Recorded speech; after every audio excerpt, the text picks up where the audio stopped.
For chest training, I think for most people it's important to acknowledge like what exactly goes into general chest training, and it kind of gets misconstrued. We have two main buckets: flies, horizontal abduction, adduction, or pressing, right? Isolation being isolating just one joint involved. Compound being you're compounding two joints together to make your chest work. What gets misconstrued though is the angles in which we do that. So people like would generally say that like incline press works upper pec, flat press works mid pec, decline and dips works lower pec. There's merit to that, but it's a little bit more nuanced than that. What makes it nuanced is the incline of the bench does not automatically dictate what line of tissue we're getting in your pec. What dictates the line of tissue you're getting in your pec is the arm path that your elbow is at. So the higher incline may facilitate an elbow path that biases upper pec, right? A decline press may facilitate an elbow path that biases lower pec. But the incline and decline itself is not what gave you upper pec or lower pec. It's the arm path. So the setup you're creating is facilitating the arm path, and that's all it is. But then it gets into the nuance of like your bone structure, your level of mobility, things like that. So there are people out there that would get plenty of upper pec on a flat bench because of their bone structure. Their sternum is tilted a certain way, their shoulder has a certain width to it, their spine has more extension to it.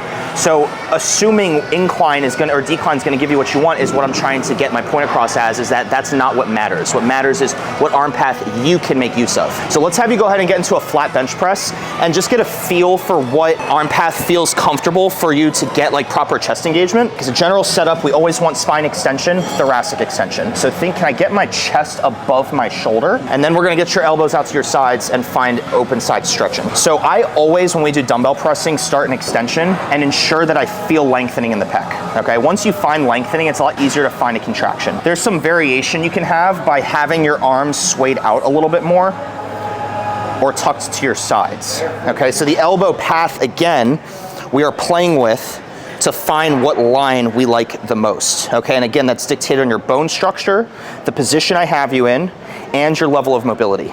The more mobility you have, the more freedom you have, right? Your bone structure is your bone structure. The setup you have kind of bridges the gap, right, to your bone structure, to mobility. So food for thought.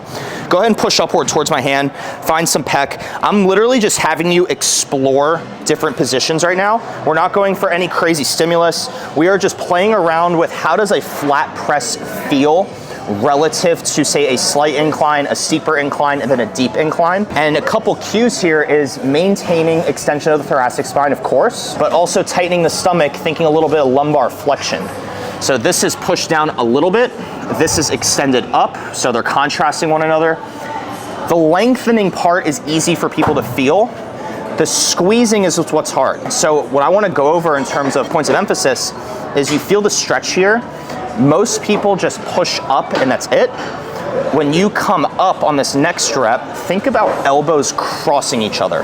Elbows crossing, elbows crossing. You should be able to get a deeper contraction there because we're going for adduction of the shoulder, your arms crossing the midline of your body. And think about elbows and biceps touching one another. That should initiate a better contraction. Full lengthening, push together, squeeze, elbows together, yes. And then feel the pec lengthening relative to the arm path. Elbows together, squeeze. Let's get two more, and then we'll adjust the height and kind of discuss the nuance of the slight incline. Beautiful, okay? So that was flat. And then once we find an angle you get the most out of, based on your bone structure, the setup I give you, and your mobility, all three contribute to the outcome, right? Inputs lead to outputs. Then we'll narrow down which one you like the most and then kill that one set. Another thing that's kind of worth considering too is the higher you go, the more demands on your shoulder as you get up above your arm. So like I mentioned earlier, the setup is only relative to what you can make use of. You have good shoulder mobility. You can likely make better use of every position, all the variability. You have freedom of movement, right? You have workspace in your shoulder. I have less workspace in my shoulder. The higher I go, the less pec I get, the more front delt I get. Makes sense? So you have a better shoulder than me. You have more physical freedom to do exercises the way you want to. You can reap the benefits of it. I have more restriction. All the internal training we do is to make it so you have less restriction and you can just work out the way you want. Right. Create the space and then build upon it. Exactly, exactly. And so because you can reap the benefits of different positions, you can prevent accommodation, plateauing, and you can train different lines of tissue and ultimately have a more developed chest than someone in my position. Same deal, and you might not feel a huge difference from position to position, and that's likely because your shoulder is so good, right? Like it doesn't matter for you that much. but you get a client, you get a friend, a coworker who has a ton of restriction, and there are people that say, I can only incline press at this one specific angle. Yeah, it's because their shoulder literally can't move, or their spine can't extend relative to the position they're in, right? So they're pigeonholed into this one angle, and they can only train that one line of tissue. They're throttling themselves, right? Their ceiling is very low for how much pec development they can actually get. Finding the stretch before you even start, and if that means flaring or tucking the elbows, and finding the right line that we want out of you is where we start. And then again, coming up and together and thinking elbows touching to really shorten it as much as you can. The lengthening portion is easy to find, but can you shorten it and actually contract like you're kind of punching the air in a sense, punching the roof?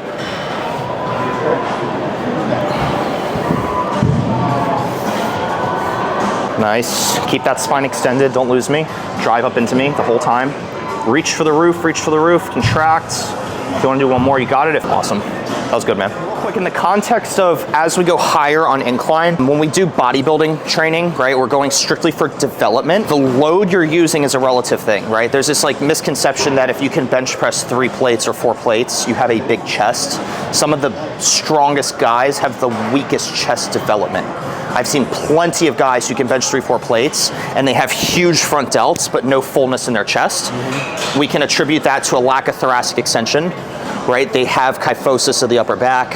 They have the upper cross syndrome where their shoulder's kind of in front of their pec's restricted. They can't open up and actually use all that stuff. So they're benching 3-4 plates with a ton of front delt and not pec. So again, load is relative, but when we're talking about like what are we chasing after is that lengthening position and then contracting, but it's so easy to get caught up in just pushing. And when you're pushing, are you using your pecs? Are you your MVC? What is the concept of MVC? Maximum voluntary contraction. How well are you actually able to find the stretch and intentionally contract to the shortened position? Normally in bodybuilding, you see people chasing load at the expense of MVC. They're getting stronger, but losing their ability to contract. Yeah. They are no longer bodybuilding. Ultimately, they're compensating like a lot. But by using other stuff. So they are strength training and weight training, thinking they're bodybuilding, because they associate strength to building muscle. Right. And there's correlation there, but not causation. Right? And so just because we're going heavier doesn't mean you're getting more pec. So some things to consider as your incline gets steeper is, am I getting more pec? Or am I getting the right part of my pec? Am I getting more shoulder? Am I experiencing more dysfunction? Or am I getting a higher quality stimulus with the increased incline? Or am I getting a higher quality stimulus with the increased load?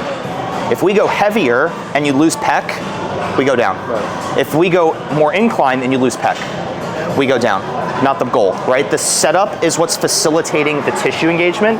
We cannot be married to the setup, because if you look at old school bodybuilding, they'll say incline is the key to building a chest. Yeah, because it facilitates that arm path you want. But that does not mean incline is the king. It means that it helps it become the king of exercises. So do this, same thing, same thought process, but just keep in mind how much chest are we getting relative to shoulder, and just ensuring that we're chasing the right thing before we establish what position is good for you and your bone structure and your level of mobility and your level of experience to be able to use your chest. Okay. All right? And my goal is to find whatever I like the most, or the most upper chest. Repeat that again. Is your goal? I just want like most chest activation right now, or do I want most upper chest? So, I mean, that's a nuanced answer, right? So like, in my opinion, none of us in this gym right now are at a point where we should be targeting with a microscope what part of your pec we're engaging. Like, none of us are big enough to do that, right? I think in most of our positions, the most chest is best, especially if it's your first exercise. Later in the workout, if you want to be a little bit more laser focused, that's fine. Generally, how I approach bodybuilding is the first exercise is the big paintbrush, adjusting all of the space, and then from there we'll have a smaller paintbrush to fine tune things. Some people like doing isolation work first, and there isn't a right answer to that, it's just preference. So thoracic extension, do we have stretching in the pec to start? Yeah. Once you find it, same thing. Elbows up, across, think across the midline. They're crossing your sternum here. Find your chest, keep the tension in the lengthened position. Come up, squeeze elbows together. Don't just push up, but contract. Think about punching my hand here. Yes. Go ahead and give me like a set of 6 or 8 there. Nothing crazy. We're gonna go up an incline one more time and compare the steepest incline relative, slighter inclines, relative to a flat press. That seemed like one of your better angles. Yeah. This is your top set. Again, thoracic extension, You're finding open side on your chest and then contracting, thinking elbow across. Your goal here is not how many reps, and it's not how much weight you're using. It's your MVC, maximum voluntary contraction across your pec, until we see mechanical breakdown. A mechanical breakdown isn't form breakdown, it's execution breakdown. Your form will probably still look good, but internally, are you still getting pec at 100 MVC? Or is it decreasing to 75? Leaking out. Right, leaking out to other stuff. And like leakage is okay, but it's a trade-off, right? And that's where like people logbook stuff, and they'll be like, oh, I did the 50-pound dumbbell for 15 reps. I have to get 16 reps. Their 16th rep in their logbook was all leakage. Right. They beat the book, but the wrong stuff did the work. You're not bodybuilding, you're weight training, you're strength training. Do you see what I mean? So that misconception of what bodybuilding actually is where people go wrong. And then when you do internal training and you feel tissue contracting, you can appreciate bodybuilding training versus standard weight training. Are you thinking about internal on the way up and external on the way down? You totally can. So in general, the bottom position's external rotation, and if you have issues, you'd be internally rotating at the top. I don't think I would over-exaggerate it because you are not training end ranges, you're training mid ranges. So your warm-up before this, your internal training before this, in theory would be a ton of internal rotation work at end range, a ton of external rotation work at end range, and then all this stuff is mid-range and just putting the pieces of the puzzle together. If thinking a little bit of ER/IR helps initiate the movement, have at it. But the problem is it's not end range work, and that's not the goal, right? The goal is the chest. Good. When you're actively, you personally training chest, it's not really something that crosses your mind. I actually give it no thought. Okay. I give it no thought, but part of that is all that tissue's primed before I even get to the press. Yeah. So I don't really have to give it thought because the neural ramping was already done. Got it. Yeah, all right. Let's do one set here and bury it. Mechanical breakdown. We want thoracic extension. Our chest is above our shoulder. We're gonna find open side, all chest stretching, minimal front delt. The entire time this is pressed up into my pen. We have the stretch. Take your time with the positive. Don't just shoot it up.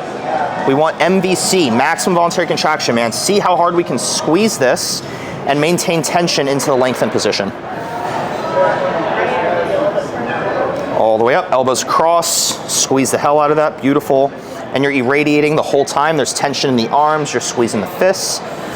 People watching the video, he's shaking quite a bit, knowing that we're driving tension, we're irradiating tension through the full contractile range. Take your time, man, take your time. Keep the stomach tight, find open side, elbows together as you push up, push up, push up, squeeze the chest. Beautiful, keep it as best you can, maintain extension. Elbows together as you come up. Elbows together, beautiful. Think a little bit more ER of the shoulder. Yep. Keep the chest up, find the stretch, breathe, man, breathe. Tighten the stomach. Elbows across the midline, squeeze the chest. I can see we're breaking down a little bit. Keep it together, keep your composure. Find open side, find the stretch. Keep your composure, tighten the stomach, elbows crossing each other. You got 4 or 5, at least. Keep that up. All open side.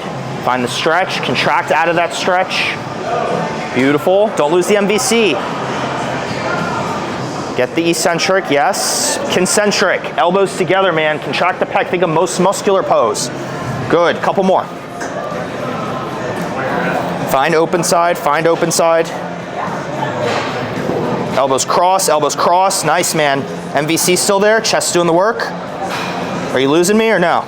I got one more. One more? I think you got 3 more. Come on, man, find the stretch. Hips down. Yep, stomach tight, come on. Elbows together, you got 2 more. Keep your composure. How are your shoulders doing?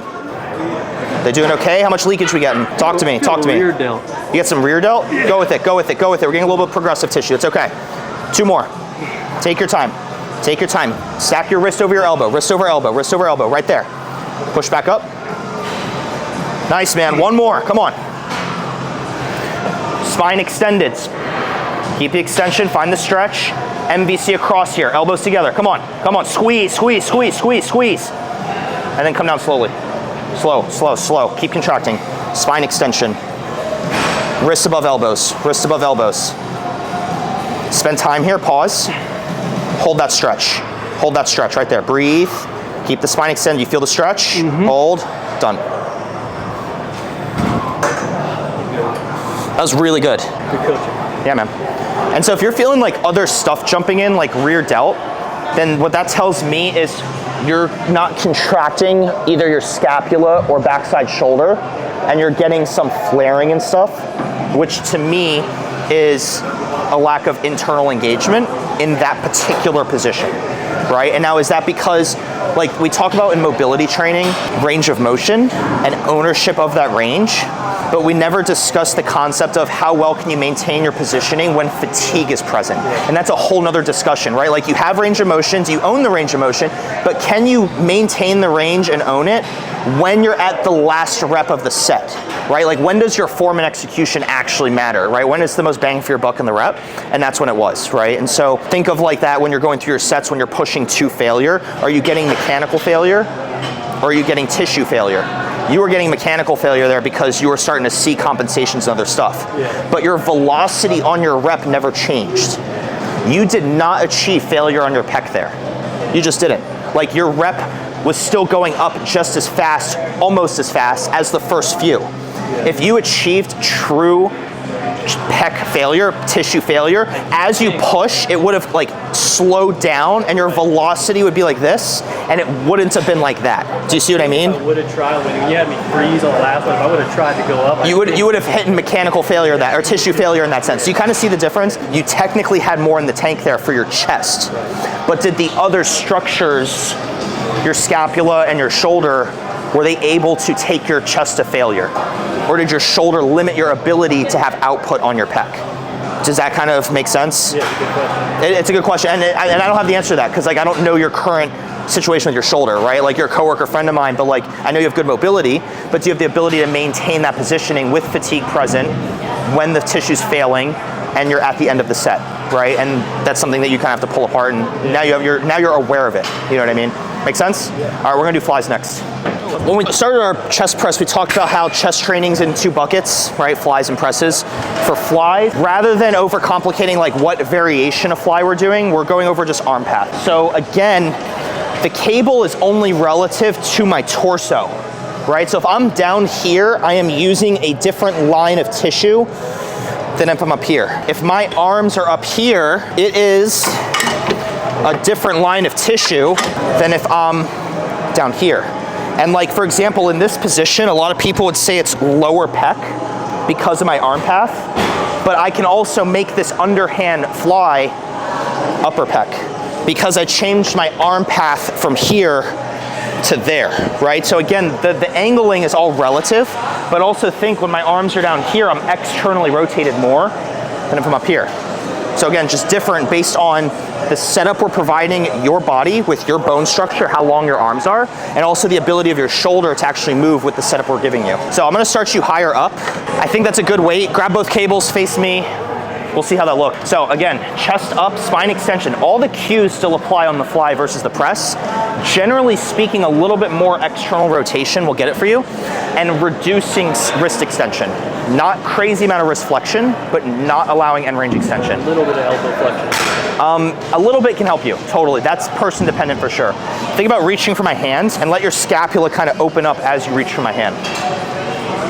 Right there, boom. Elbows are crossing each other. We're able to contract pec. Same thing, open up, and as you open up, think a little bit of ER of the shoulder, spine extension, reach for my hands, find MVC, right? The only measure we are using is MVC, or maximum voluntary contraction on a fly, and your ability to bias your pec over your front delt. And generally speaking, we want the upper arm in line with the cable, which is where we have you, to most effectively get pec fibers rather than arm and bicep stuff. Go a little slower on the way out. Watch this wrist. Flex your wrist more. Flex, flex, flex, right there. More, further back, further back, further back. Get the stretch, you find open side, all open pec, reach for my hand. Beautiful. Now do the same thing, but reach down here now, and tell me how different that feels. We feel more lower pec engaging, less upper. Your arm path changed from up here to down, more downward. Yep. Okay? Give me a couple more here and then we'll change the position. Keep your MVC as high as we can. Let's bury this set. Think about squeezing my pen between your pecs. Keep going, keep going, keep going, keep going. Yes, again. Open up, extend, extend. Chest up, chest up, chest up. Squeeze my pen with your chest. Squeeze my pen with your chest. More. There we go. As you come back, think the scapula is pulling together, and think about them opening up as you fly forward too. Open the shoulder blades. Reach for my hand. Good. Keep the MVC going, man. You got a couple more in here for sure. Chest up. Find the stretch. Wrist, wrist, wrist. Yep. Give me 5. Take your time though. Keep your composure, right? We talk about, can you maintain positioning as fatigue sets in? 4. You got it, man. This is the difference between bodybuilding and weight training. MVC's in the right area. Positioning is still there. Watch the wrist. Don't lose tension at end range. You got 3. Don't lose tension at end range. Watch the wrist. Watch the wrist. Flex the wrist. Flex the wrist. Keep leverage on the chest. 3. Good. Again.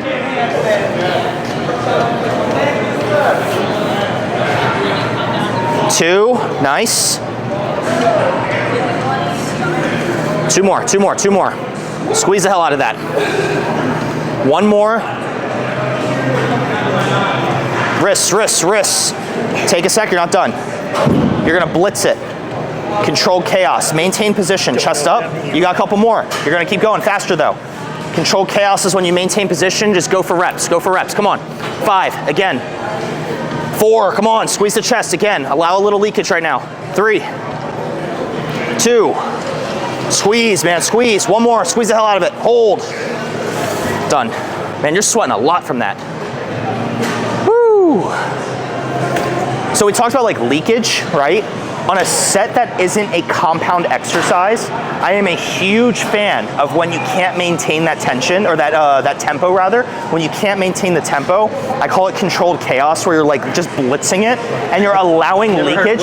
Yeah, man, you're just allowing leakage. Who cares? If you're front delt, your bicep bioflow. We talk about how like all this tissue just flows together. Man, I don't want to hear that. You don't want to hear that, right? I want to blitz. That was good. That was an arm path up here. We'll do 1 more set with an arm path here, and then talk about dumbbell flies. Okay. So we did flies at this plane. Now we're doing it at this plane. And so again, it's all about arm path, and the setup on the exercise is facilitating the arm path, right? Like you can't have this arm path when the cable is higher up. It's impossible, right? So let's start with spine extension, thoracic extension, get your staggered stance. Find external rotation of your shoulder where we're rotated outward, and then flex your wrist a little bit. Do you feel your chest pulling? Yes. Okay, once we find length on the chest, reach for my hand down here and fly from this position. Down here, lower, lower, lower, lower. Yeah. You should probably feel more coastal pec, lower pec. Now let the arms come back. Back to the stretch. Maintain extension. Reach up here more and have the arm path go higher. So I will let you pick what we do. Coming lower is more lower pec, coming higher is upper pec, based on the arm path of your humerus. I don't care what you do. I really don't. It's your chest, it's your bodybuilding. Is there a big reason why you start off biasing the wrist and flexion? Because that gives you leverage on the load. Leverage and mechanical advantage is everything when we're trying to maximally leverage tissue. And if you go into extension, you, by definition, don't have leverage on the weight that's going through your arm. And if you lack leverage here, it's gonna go up the chain. Okay. In general, if you do like say a tricep extension and you extend with the wrist here, you're gonna feel way less tricep than if you flex your wrist. If you flex your wrist, your tricep will light up. If you extend with a bicep curl, you will get less bicep than if your wrist is relatively flexed because you lack leverage. So go ahead and reach for my hand. Let's get 1 really good set here and bury it. And then get some lower pec going on, then we'll do dumbbell flies. Think about reaching a little lower, see if you get more lower pec. I'll let you feel it out. Definitely a lot of lower pec. Again, just the setup that's facilitating, because remember, we did lower pec flies on the higher setting, right, where your arms came lower, and it's just a different variation of the same exercise with a different setup. Find open side, contract. Same deal. Think about holding my pen between your pecs. Yes.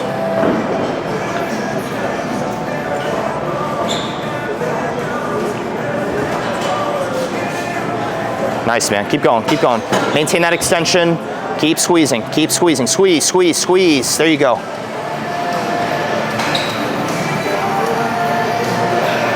Nice. Reach a tad lower. See if you can get more lower pec. Yes, yes, yes. Get some biceps too. Little biceps not wrong. Think how externally rotated you are, right? The position you're in. How much leakage are you okay with? Are you able to still get pec? Are we getting too much leakage? If you get too much leakage, you can dump it. Come on, you got a couple more, It's the last set.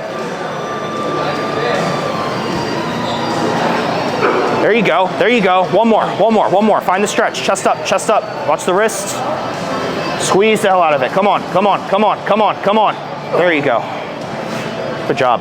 Make sense? Yeah. Awesome. We're gonna do dumbbell flies now. So the whole workout so far, we've just talked about arm path. Arm path for pressing, arm path for flies, depending on what angle we're coming from and going to, right? The origin, the insertion, all that stuff. But then there's also resistant profiles. Cable flies have an even tension curve where there's tension here, and here.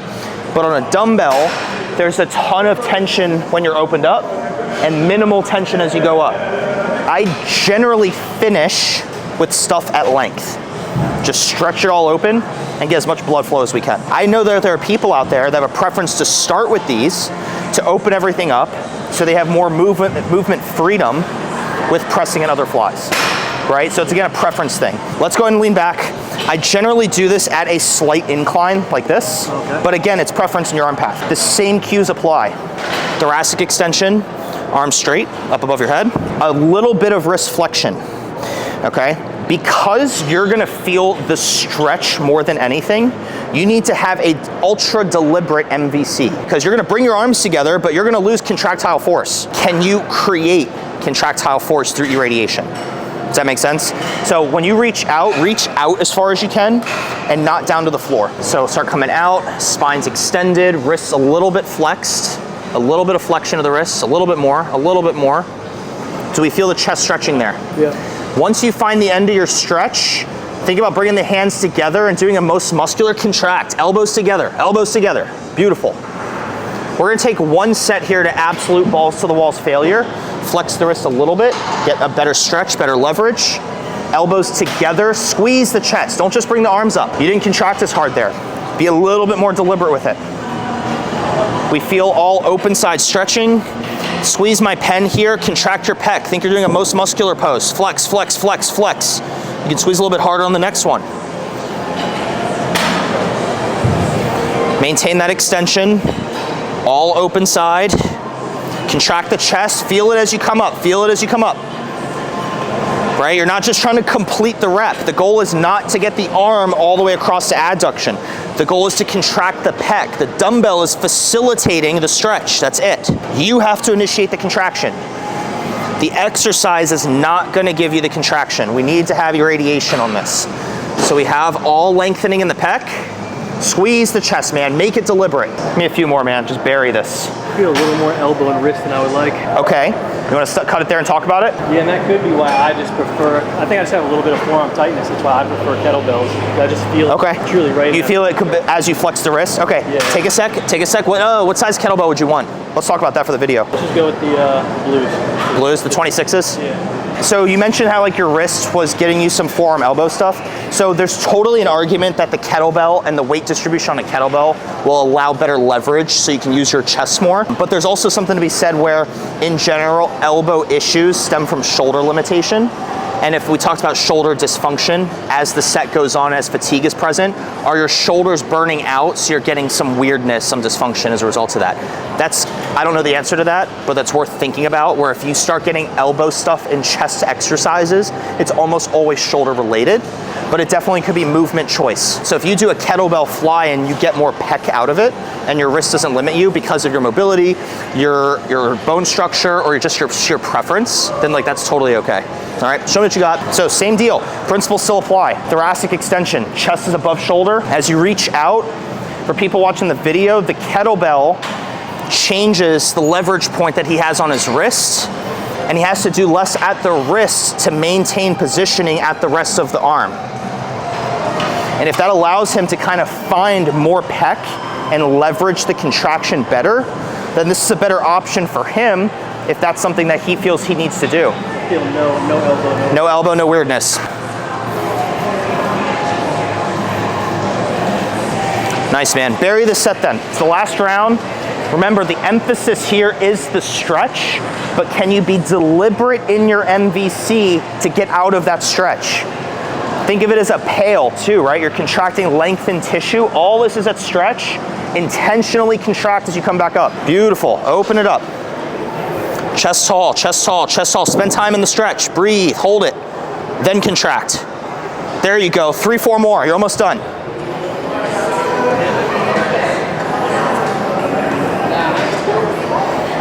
Yeah, man, yeah, there you go. 2 more like that. Maintain the extension though. Maintain the extension. Contract harder, go a little slower on the positive. Squeeze, squeeze, squeeze, squeeze. Elbows together. Beautiful, 1 more like that. Everyone talks about slow negatives. Make it a slow positive, change it up.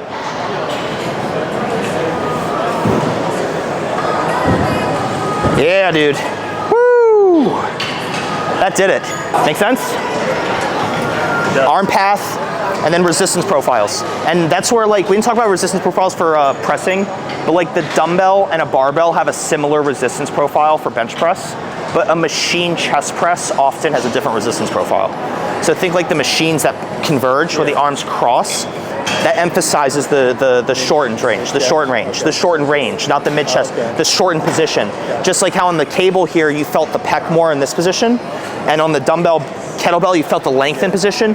On barbells and dumbbells, you generally feel this more, but on a machine that converges, you would get more shortening on the chest, right? So again, chest training's 2 main umbrellas, right? Flies and presses, but the variations you do are about arm path and resistance profiles, and that's the only nuance that goes into it. That was awesome. That was really good. No, thank you.